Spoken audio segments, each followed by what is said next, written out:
Welcome to the Dr. Random podcast. I'm Dr. Sarah, and here's the deal. We don't do boxes here. Every episode is different, every conversation has its own flavor, and no topic is off limits.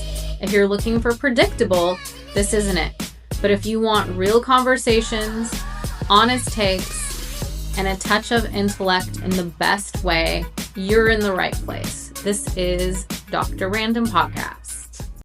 Good afternoon and welcome to the Dr. Random Podcast. I'm Dr. Sarah and I'm very excited today because our guest is actually Marisa Alejandra, and she is also a dear friend of mine.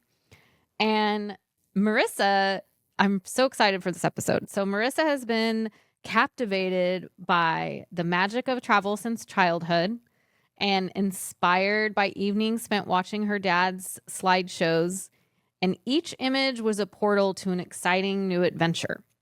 At just 20, she embarked on her first solo international journey to Guatemala, igniting a lifelong passion for exploration and cultural immersion. And travel isn't just about ticking off destinations for Marissa. It's a transformative journey that enriches the soul and broadens understanding of the world. And with every adventure, she has witnessed firsthand how travel fosters empathy and compassion and bridging divides and connecting people on a deeper level. And drawing from her experiences across 15 plus countries spanning across Central America, the Caribbean, and Europe, from the vibrant streets of Mexico to the historic wonders of Italy, Marissa has cultivated a deep appreciation for the rich tapestry of cultures that make the world so beautifully diverse. And as a travel advisor, Marissa thrives on crafting experiences that ignite the senses and rejuvenate the mind, body, and spirit. Whether clients seek the thrill of a solo exploration, the warmth of shared adventures with loved ones, or the camaraderie of group travel, she's here to tailor each moment to their desires and create unforgettable experiences and stories that last a lifetime. So Marissa, as you can see, is just very passionate about travel, and I love it. She's actually kind of my go-to. When I first had some travel experiences, she's the one I actually spoke to and gave me some amazing advice. And so I love that she's on the podcast today because she's made my travel experiences amazing and wonderful. And so, Marissa, I'll kind of let you take the floor now. Awesome. Well, thanks for having me, Sarah. And I'm glad to know that whatever advice or tips that I provided had you have a wonderful experience. Yeah, travel is amazing. And it is one of those experiences that can be absolutely life-changing if you choose to look at it that way. And I think there's different kinds of travel. There's like vacation travel, which is like more relaxing. Maybe you go to one place and you're like, I just want to sit and relax and enjoy and not have to think about going different places. And then there's like, travel to explore and adventure and experience new things. There can always be a mix of both, but I book different kinds of travel all the time for my clients. But it's every time that you get to go and do something new and different. I think that there's like an opportunity for us just from like a more personal level to change habits or change our mindset or look at things differently or, feel gratitude either for our home or for the new place or whatever that is. Travel just has like tremendous benefits.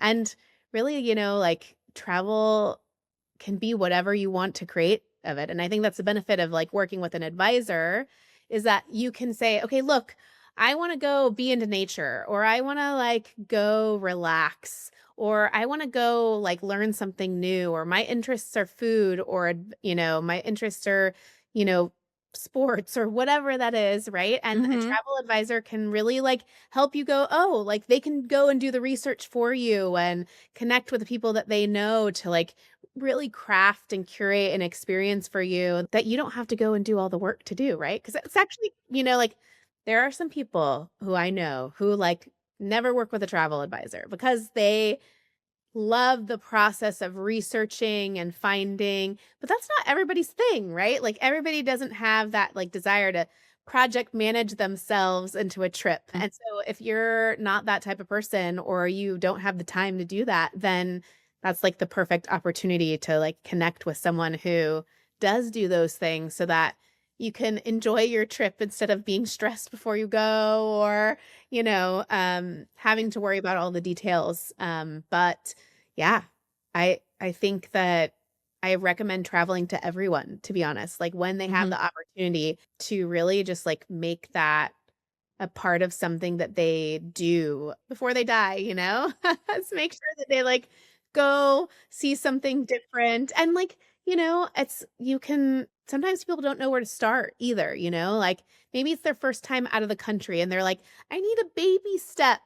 I'm not ready to like go full on out into the world. What would be a baby step for me, And that's something that you can really get from a travel Mm-hmm. advisor, somebody who Mm-hmm. travels a lot. So, Yes. And I remember the one trip that you really helped me with the most was actually when I went to Paris. And that was my first time alone traveling internationally. And I was there for 8 days. And they have is it the arrondissement? They oh call yeah, the it the different different. neighborhoods. Yes. Yes. And so I would say that was the key thing that you gave me advice on the areas of where to stay or not stay according. And it was really fun about my trip that I loved. And I even stayed in some of the places you recommended. In 8 days in Paris, I actually stayed in 3 different hotels, which some people might think that's a pain. But actually, I love that because I did everything by foot. So I got to experience 3 different kind of areas within Paris. And there's so much to do in Paris. So I was able to hit up, the museums I wanted to see, the cafes, the restaurants, the art galleries, and just go by foot and take in, the beauty of Paris. And, I was a little timid, going by myself the first time internationally, but I know you had done it many times. And I was like, okay, well, Marissa's just the expert here. So, And and I, look, even I get nervous going to a new place. I think that that's like par for, like it's anytime you go somewhere near, like that's part of what happens, And so if you feel nervous before you go on a trip or to like book a trip, that's okay. It's normal, Like it's okay to feel nervous. And there are ways that I feel that you can set yourself up, as you mentioned, to make sure that it's more like comfortable when you get there. So like for example, you and I when we met, we lived both in San Diego, right? And San Diego has terrible public transportation, right? So we're just not used to taking public transport. We're used to driving, we're used to Ubering.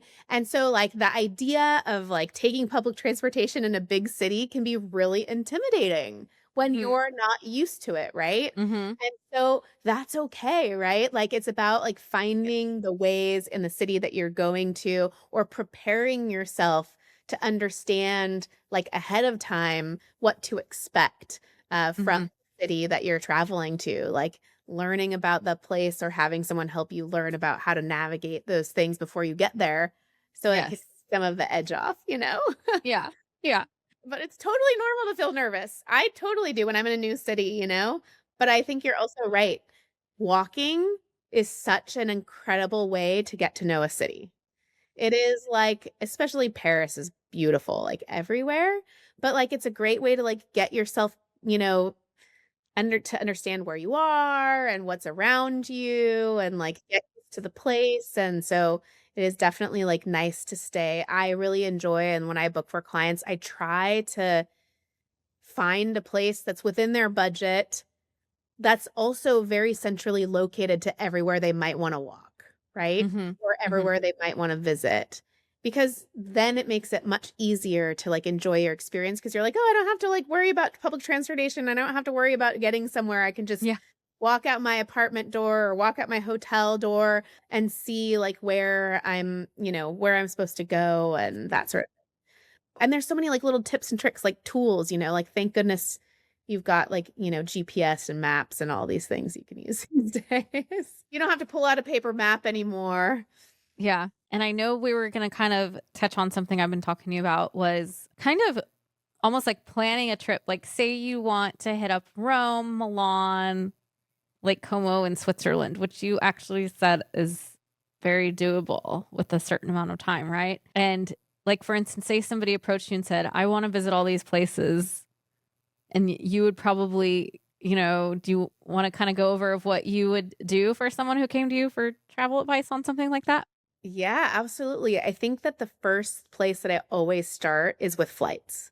So we want to lock down the dates. So when do you want to go? Do you have exact dates that you can go? Do you have flexibility? And looking at like, what kind of flight do you want to take? Or some people are on a budget and they're like, I don't care if it takes me like 3 stops to get there. I want the lowest price ticket.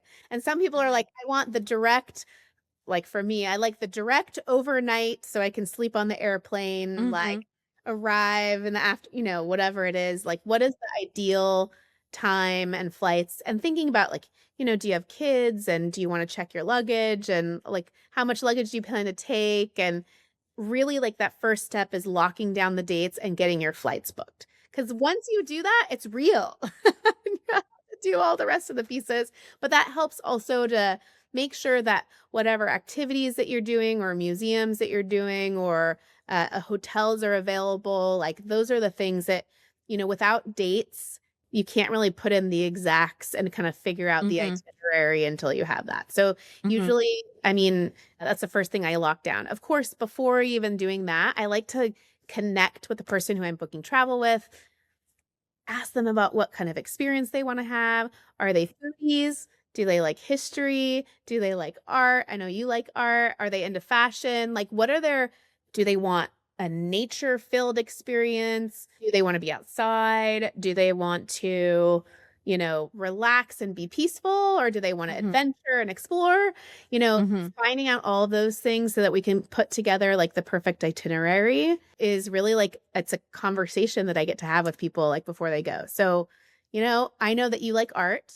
I know that that's like a big part of your life. And so for me, like if I was planning your trip, I'd be like, okay, what are the art type spots that you want to go to? Like what are the things Mm-hmm. that you want to see? And you may already have an idea of some of the things you want to see. So of course I'd say, all right, Sarah, what do you know that you definitely want to see in those places? Like, what are the things that you're like, okay, I have to go there? Because you want to build your trip around making sure that you hit your top spots.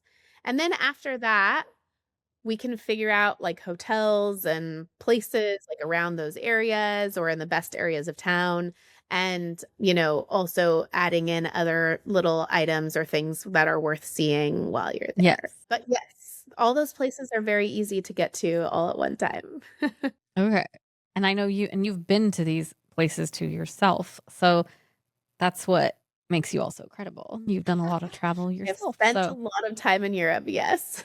But even if I haven't been somewhere, like I really try to do a thorough job of doing research for my clients. So like I feel like it's really important for me to do the research ahead of time and really see like what's there and what's, exciting or interesting. What are the safest neighborhoods to stay in? All that is super important. But so like starting, I guess, like let's say you wanted to go, you said Rome, Milan, Lake Lake Como. Como, and Switzerland, right? Mhm. So I actually did Milan, Lake Como, and Switzerland in one trip. Rome is a little bit further away, but it's great because it's a big city. So that means that there's a lot of international flights to Rome.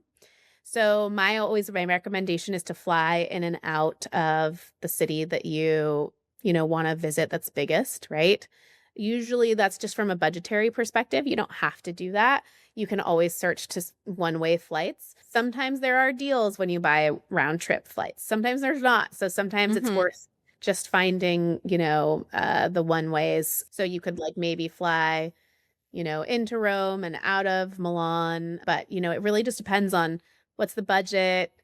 For example, like my parents, they're like, we're too old to like jump from flight to flight. We need as many directs and like as much time between flights to get to like the next city, right? So, really depends on the client and their priorities. And so we'll do a little bit of research on that too. So let's Mhm. just say, for example, I say, okay, fly to Rome.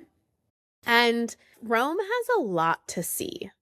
So it's, you know, you have to kind of see what you like, and I'll ask you the question. So, for example, like, would you rather do all of your like adventure up front and slow on the backside so that when you get home, you're like relaxed and it wasn't too crazy and you're not so tired and exhausted? Usually, like, that's what I recommend is like let me just go get all the adventure out of the way, and then I'll take it easy at the end of my trip so that when I fly back, I'm not trying to recover from my vacation, you know? Or it could be the opposite, you know?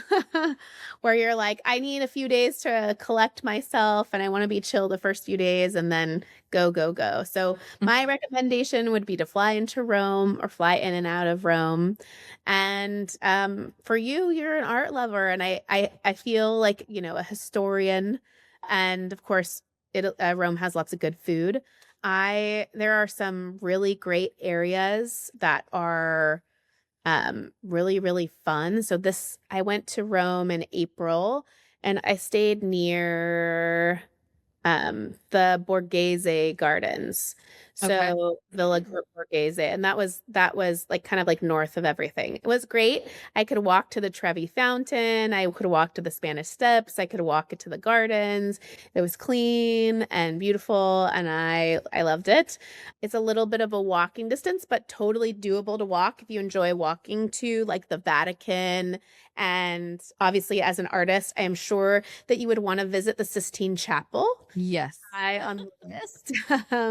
Definitely worth seeing and absolutely beautiful. And then, of course, there's the Borghese galleries as well. And then, Basil. you know, say that again. I think St. Basil's, is it called? And this is the Vatican.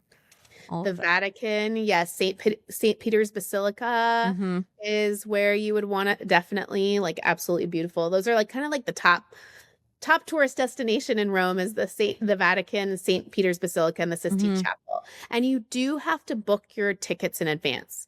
They sell out very quickly. So getting tickets to see it, like if you were planning to go in the next 2 weeks, would be hard, especially depending on the season. So like if you're planning to go in the summertime, highly recommend booking far in advance just because it's such a high traffic time. Yeah. I went in the spring and it was still fairly busy and things were still like pretty populated. And it was in April, so it Yeah. was not even that close. It's funny. I recently just spoke with a friend and I find it interesting. And I was like, wow, I wonder if he used Travel Advisor. It sounds like he's going for Ecuador to do an 8-night, I'm going to say this wrong, ayahuasca retreat, and then a 10-day Galapagos expedition.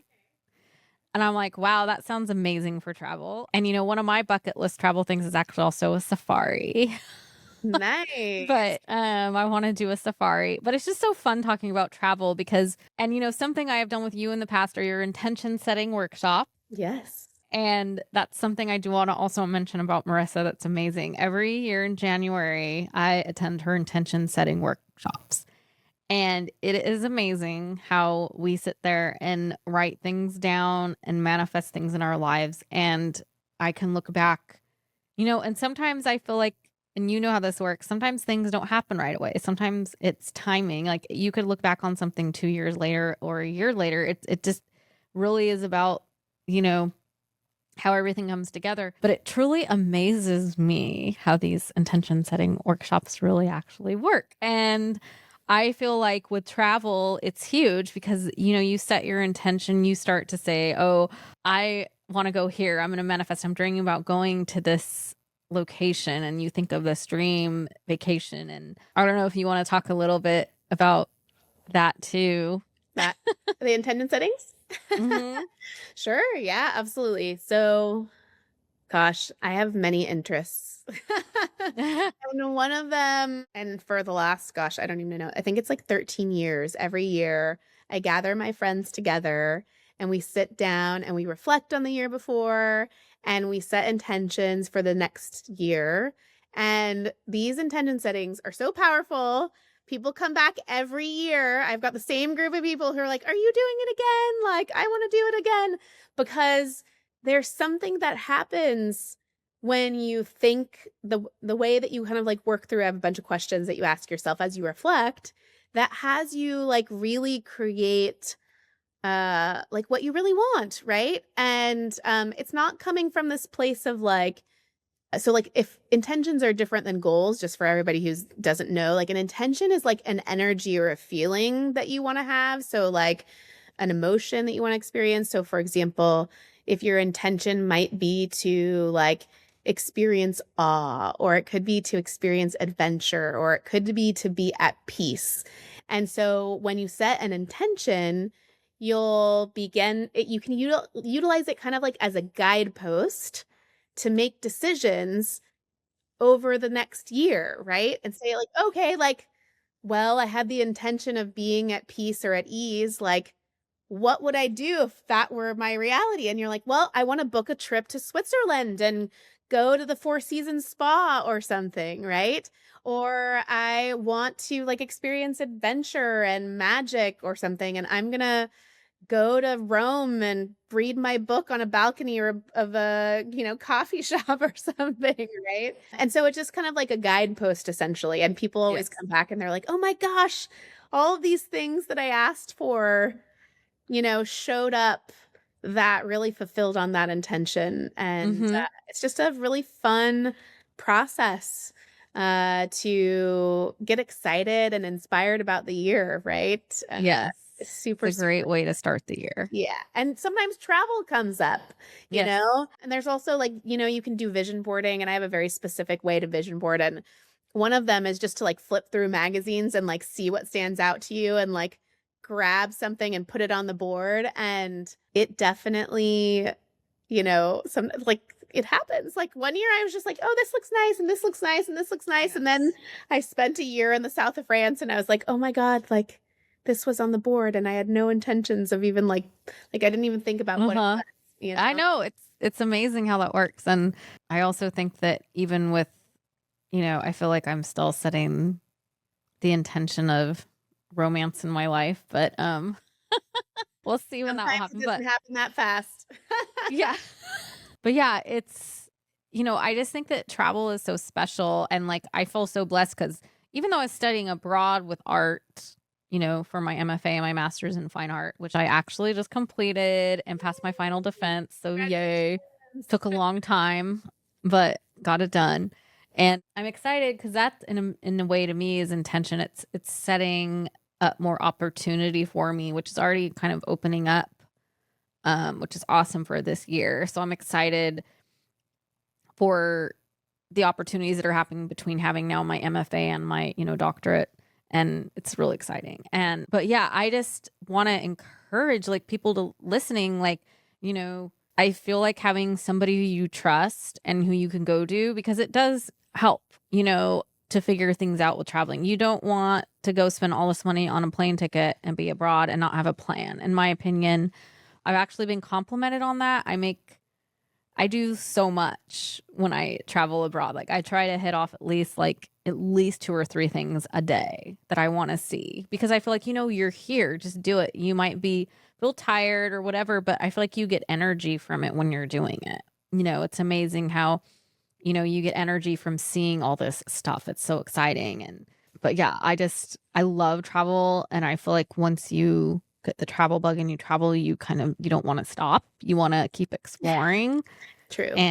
But yeah, it's truly priceless to, I think what you offer is really key and important. And I would say people need to utilize somebody like you, because I think it will make everything seem more seamless and non-stressful and safer too, in my opinion. Yeah, absolutely. I mean, again, that's like something that I feel like I always look into is like, what is the safest neighborhood to stay in this city? And what is the like, like you want to be able to feel good about like where you're going and feel like you want to feel as comfortable so that you can enjoy your experience instead of feeling anxious, about like where you are or where you're staying. And, like hotel reviews are important, like I do that so much research. Like, what did people say about it? Like, going down the rabbit hole. If they're like, well, there's construction that's been going on for like the next last week, I got to make sure that's done before I send my clients there, Mm-hmm. those things are super important because they can totally like, put a damper on your trip. I don't want to say ruin it because you can find positive things no matter what happens, but put a damper on things, So it is super helpful to have somebody who kind of knows or has tips, right? So it's like, well, everybody says, Paris, like Charles de Gaulle is like the biggest airport that has a lot of flights, but it's okay to fly into Orly, the other airport, because it's actually closer to the city. So it's like a shorter Uber ride. So like, it's those are like little tips and tricks that, you might not know. Or for example, when I rented a car on the island of Crete, and I like Hmm. did my research beforehand, and it says like one of the things that you do when you drive is that you pull to the right, even in the shoulder, to allow cars to pass. That tip was so helpful when I was driving in Crete, because I was like, what are these people doing? I already knew. They were like, oh, they're letting me pass, or oh, there's someone coming fast behind me. Let me pull over, so that instead of being afraid to like go into the shoulder, like I knew that little tip, that made my driving experience so much easier on the island of Crete. So there's like all kinds of little things, especially if you're working with someone. I've booked many, many trips to Paris, because I've been there many times, like, so having someone who has that experience always is helpful. Just those little things that can make it just a tad easier, for sure. Yeah. And I know that even with, like for instance, I've thought about, do I travel with Ava or not with Ava for certain trips? Because some countries are very dog friendly and they're not so strict. And it actually amazed me because I think it's Sweden and Finland is actually very dog friendly. They don't require, so I was like, wow, that's cool. So I could definitely travel to like Sweden or Finland with her. Italy too, I think would probably be fine. You just have to do that whole vet thing ahead of time. But, and then there's certain places where I probably wouldn't take her. Like, I probably wouldn't take her on my African safari trip. you know? Might be a little Um, harder. yeah. But yeah. And then I even had something when I was going from Florence, Italy to Paris. I planned on taking the train. Hmm. And I had my ticket purchased ahead of time. I ended up being able to get my money back, but something happened where there was some delay or it wasn't running. Things like that can happen. So I ended up booking a flight last minute to from Florence into Paris. And so, you can run into things like that when traveling too. But you can always find solutions or things for unexpected. And sometimes you just have to like let go and trust that the process, and be like, all right, I have an extra day here, or I've got a few more hours, or I'm gonna, and like before I became a travel advisor, I like didn't even think about travel insurance, but I buy it for myself now.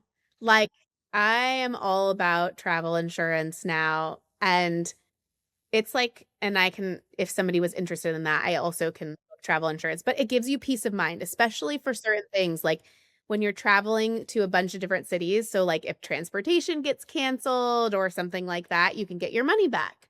Or if you're, another good reason to use it is if you like are renting a car, because you can Hmm. get extra like rental insurance, for cars and stuff like that. So, and they're so much easier to deal with than like having to go through the company that, the rental car agency company or whatever.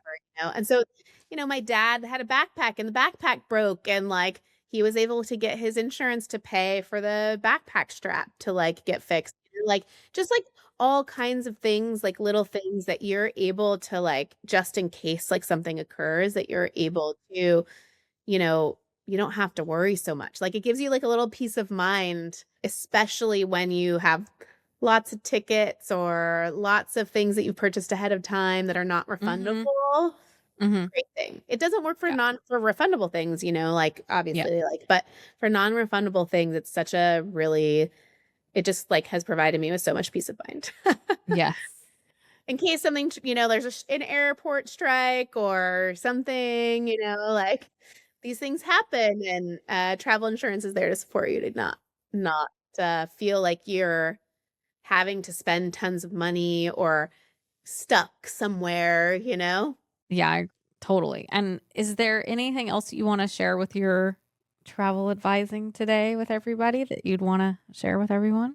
I just say go for it, really. Like, don't don't put it off. Like, if you and one of the best ways to do it, like, let's say you're on a limited budget, because I'm sure there's people here who are like, I don't have money to travel or whatever. You can book things in pieces. So, like, let's say you plan out in advance book your flight out in advance. Then wait a few months and book your hotels. Like if you need to like make sure you're not putting all this on a credit card or whatever, like give yourself some time, book it in advance, like book it in pieces, and that way you don't feel like it's like all coming out of your bank account at one time, Yes. make a plan or save a certain amount or whatever. Like that's always possible to do. And like I highly, highly recommend solo traveling. Like if you want to have a life-changing experience, like don't wait for the boyfriend, don't wait until this, don't wait until that. Just go, like figure it out. It's worth it. It's always worth it to go. I've never ever been disappointed that I traveled ever, like but yeah. And I think there's something to be said when you go solo to a location, say, and then you end up being together later and then go together. At least you each had your own experience solo and then you come together and go on that trip. Absolutely. You can go back to another city. I've been to the same city many times. I've been to Rome a few times. I've been to Paris a few times. Been to Barcelona a couple times. Like you can always go back to a place that you enjoy and love. There are no rules about having to only go somewhere once. And, places have different types of experiences for different people. And also, like, I've traveled solo. I love booking tours when I'm traveling solo because I always meet people on the tours. Every single time I've met people on tours, like on a bus tour, I met this couple on this, like there are so many ways to meet other travelers while you're on tours. It's just like, that they're tourists, so you're like, everyone's in the same mode of like learning about a place and getting to know each other. So yeah, I think it's a great way to solo travel. I totally agree. I love the booking all the tours. Yeah. And can you share with everybody how they can get a hold of you, Marissa, for your travel advising? So I would say like the best way to reach me is to just send me an email. And that is at marisaalejandra.com. So that's probably the best, easiest, most direct way.